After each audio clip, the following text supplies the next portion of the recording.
Awesomers, it is September 14, 2010. Welcome to the What's On My show, and we have a lot of things to talk about today, so let's get started.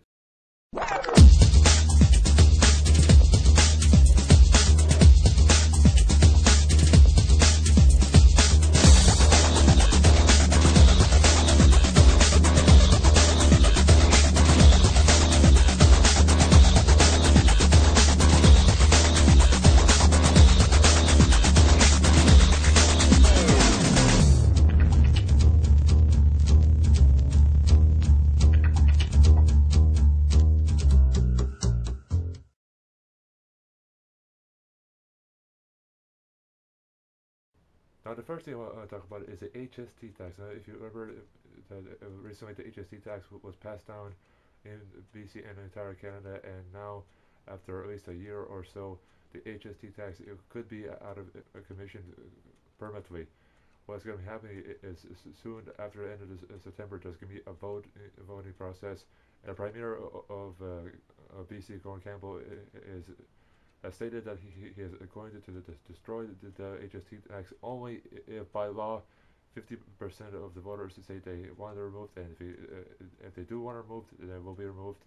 He feels that the HST tax is as it is, and we need to get it removed. And personally, I don't like paying extra for food and other expenses, and I know a lot of people don't like either. So I'm looking forward to getting rid of the tax. But the only thing that was actually good about this tax in general was the fact that on my government check that I got every 3 months, I got a little bit of extra bonus on it because thanks to the HST. But now it looks like it will be back to the regular BST and BST taxes. Now the next story we got to talk about is, if you haven't read the promise paper, there was a report about an Indian man who literally beat his wife almost to death, but killed his stepchildren.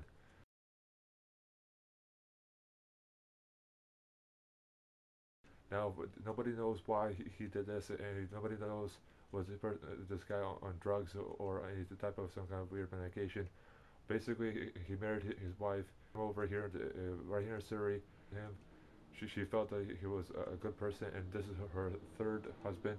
And to me, three husbands is a lot already. I mean, like one is the best, but two is okay. But then if you're going for three or four, then there's really something going on with your relationships, and that shows that you're not able to hold on to relationships that well. That's what happened with this.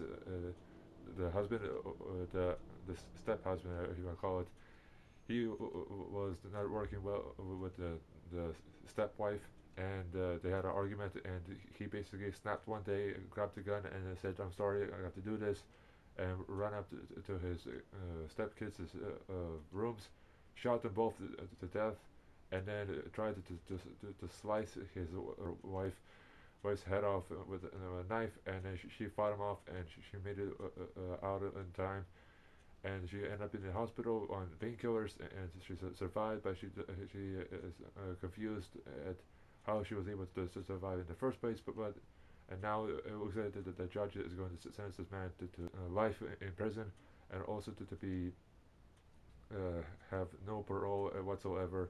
And I think the moral of the story is, be careful who you marry, because you never know, the person could be a psychopath or a serial killer, or even cracked up on some kind of strange medication or drugs.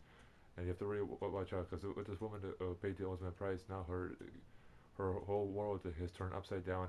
She's total shock because her kids were all she got, and now she has nobody left, and she's all alone.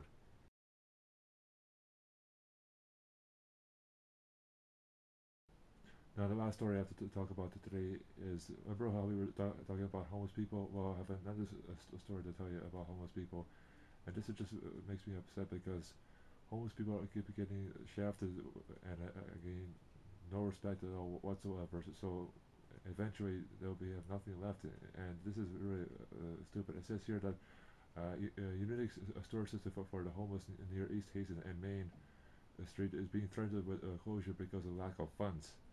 Now, I know that homeless people don't have a place to go, but if you close down places where they do a lot of their, you know, sleeping over the night, or going for a place to eat, or stuff like that, then where is that gonna go in general? I mean, just making a place for them to stay will keep them off the streets and make the city a whole lot cleaner in general.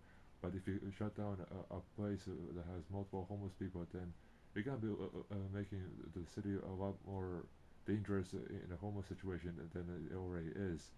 And just because it's lacking funds doesn't mean that other companies who are also helping out with homeless can't step in and help the homeless.